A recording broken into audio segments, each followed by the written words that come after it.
Ya, berbahagia bahwa ada kekuatan yang bisa Anda dapatkan, hidayah yang telah Allah tanamkan dalam diri Anda, kemudian untuk Anda mulai berubah. Itu anugerah Allah yang nggak semua orang bisa dapati itu. Ya, syukuri itu. Ya, Allah berfirman dalam Al-Quran surah ke-29 ayat ke-69. Ya, walladzina jahadu fina lanahdiyannahum subulana. Orang-orang yang mau berusaha merespon petunjuk dari kami. Jadi Allah sampaikan, saya berikan hidayah nih, saya beri petunjuk untuk berubah. Ya, kadang-kadang ada yang datang lewat pendengaran, kita tiba-tiba sedang duduk dengar azan, kok kenapa bisa dengar gitu? Ya, padahal orang lain nggak dengar, Anda dengar. Ya, tiba-tiba Anda lewat dari pekerjaan, datang hidayah lewat mata, terus lihat masjid, lihat orang sudah berangkat ke masjid. Padahal Anda biasa nggak lewat situ, tapi tiba-tiba lihat orang sholat. Nah, selama ini mungkin pernah terlambat. Itu hidayah. Kalau Anda mau respon itu, Anda mampir ke masjid atau Anda siap-siap untuk sholat, kata Allah, lanahdiyannahum subulana. Kami akan tunjukkan jalan-jalan kebaikan yang lain.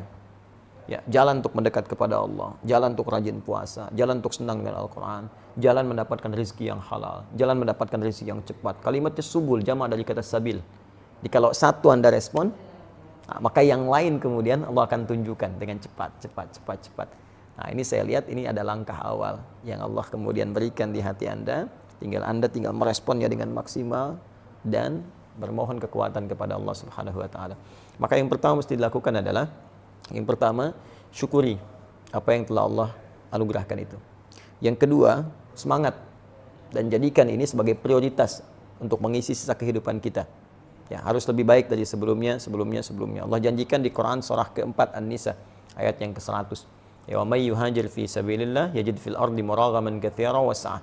Siapa yang mau berhijrah, ya, mau lebih baik lagi dari sebelum-sebelumnya, ingin dekat dengan Allah, maka Allah janjikan minimal 2 hal kalau masih hidup di dunia. Ya, yang pertama muraghaman katsiran wa sa'ah. Muraghaman katsiran, kemudian 2 sa'ah. Ya, saya mulai dari yang kedua dulu, sa'ah, kelapangan, ketenangan. Dia orang hijrah itu pertama dapat ketenangan dulu. Biasa nggak pernah ke majelis ta'lim, tiba-tiba datang, ya. Awalnya mungkin pembiasaan, adaptasi, itu biasa. Dari yang dengar dari luar, terus duduk paling belakang, ya, tiba-tiba tertarik pengen ke depan, lama-lama ketinggalan sekali, penasaran gitu. Ya, ada rasa gelisah di situ. Nah, terus setelah itu datanglah ketenangan dalam jiwa. Enak, ada perasaan yang nggak pernah didapatkan sebelumnya. Pengen bangun tahajud, pengen puasa sunnah, itu sah namanya. Ya, kelapangan, keluasan. Ya, muraghaman katsiran, itu kelebihan-kelebihan yang banyak sekali. Ya, banyak sekali. Nanti ada, selain ketentraman tadi, mungkin tak terasa nanti ada rezeki yang dinikmati. Dulu kelihatannya banyak, tapi nggak ada yang manfaat tuh. Ya, atau sedikit manfaat lah ya, sedikit berkahnya. Nah, sekarang kelihatan sedikit, tapi manfaatnya kayak banyak gitu. Tenang dapatnya, enak, bisa menikmati, hidupnya nyaman, bisa istirahat, bisa macam-macam, itu muraghaman. Bisa juga bentuknya rezeki yang didapatkan, nambah, sesuai dengan keperluan untuk ibadah. Nah, kemudian apa yang harus dilakukan oleh teman-teman, terutama yang bertanya seperti ini? Baik, pertama datangi majelis ilmu. Tidak harus juga datang misalnya langsung ke kami, ke Bekasi di sini. Tidak, teman-teman cari yang terdekat dulu.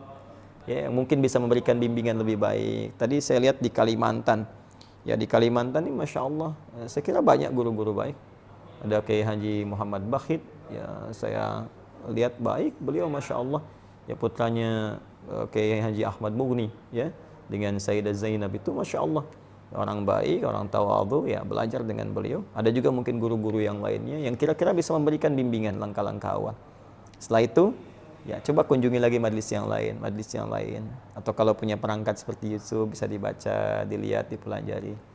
Ada rezeki datang kemari, boleh silakan, ya hadir majelis. Yang penting bagaimana caranya kita mengumpulkan perangkat-perangkat untuk berhijrah dengan baik, untuk mendekat kepada Allah Subhanahu wa taala. Ada berita gembira kata Allah. Teruskan ayat yang tadi, Quran surah 4 ayat ke-100. Wa may yakhruj min baitihi muhajiran ila Allah wa rasulih thumma yudrikul maut faqad waqa'a ajruhu 'ala Allah. Siapa yang kemudian berniat berikhtiar pengen berubah hijrah dan dia baru memulai ini, bahkan baru keluar rumah, tapi kemudian maut datang lebih cepat dari apa yang ia duga, sesuai ajal. Ajalnya memang sudah wafat, seketika harus wafat. Ya, cuman dia nggak duga seketika akan wafat karena sifatnya gaib. Kata Allah, faqad waqa'a ajruhu 'ala Allah. Pahalanya sudah dituliskan oleh Allah. Kalau tobat dia diampuni, dan langkah pertamanya melahirkan amalan untuk dia. Dia berpeluang mendapatkan kebaikan terbesar dari Allah Subhanahu wa taala, bahkan mungkin surga dengan izin Allah Subhanahu wa taala. Bukankah Anda pernah dengar ada seseorang yang pernah membunuh 100 orang? Kemudian setelah itu dia bertobat. Bagaimana cara tobatnya? Dia istighfar, pergi ke majelis ilmu. Di tengah jalan dia wafat, walaupun belum sampai ke majelisnya. Dia wafat dalam keadaan tobat dan langkahnya dinilai sebagai langkah ibadah. Dakhalal jannah, surga jaminan baginya. Itulah yang melahirkan hadis Nabi di Ibnu Majah nomor hadis 233. Ya, kata Nabi dari riwayat sahabat Abu Darda radhiyallahu taala anhu, qala Rasulullah sallallahu alaihi wasallam, man salaka tariqan yaltamisu fihi ilma sahhalallahu lahu tariqan ilal jannah. Siapa yang menyiapkan dirinya, berusaha serius menempuh perjalanan ya untuk menuntut pengetahuan, tentunya yang mendekatkan diri kepada Allah, maka setiap langkahnya dihitung memudahkan dia ke surga, meringankan dia ke surga. Ya wa innal malaikata la tadu ajnihataha ridan li talibil ilmi. Dan para malaikat membentangkan sayapnya memberikan ridha kepada penuntut ilmu. Ya di antara ridhonya ya ampunan. Ya, permohonan ampun kepada Allah, permohonan ampun. Karena itu di akhir hadis disebutkan sebelum masuk kepada ulama pewaris para nabi, ya mengampuni ya seluruh penduduk langit dan bumi. Kalau penuntut ilmu ini tahu, yaghfiru lahu man fis samawati wal ardi hatta al hitan allati fil bihar. Memohonkan ampunan kepada Allah. Ya Allah, ampuni si fulan penuntut ilmu ini. Sampai-sampai hiu-hiu yang ada di lautan kalau kita mengetahuinya. Ini perkara gaib yang kita imani.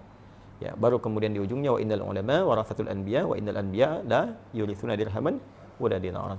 Maka carilah para ulama-ulama yang baik di majelis-majelis ilmu itu karena mereka pewaris Nabi. Cari yang pewaris Nabi, bukan yang mohon maaf sekedar hadir, kadang-kadang terlalu banyak canda yang tidak memberikan manfaat atau yang lainnya, maka itu tidak memberikan nilai-nilai ketaatan kepada Allah yang maksimal. Sekira itu. Wallahu taala a'lam bissawab. Assalamualaikum warahmatullahi wabarakatuh.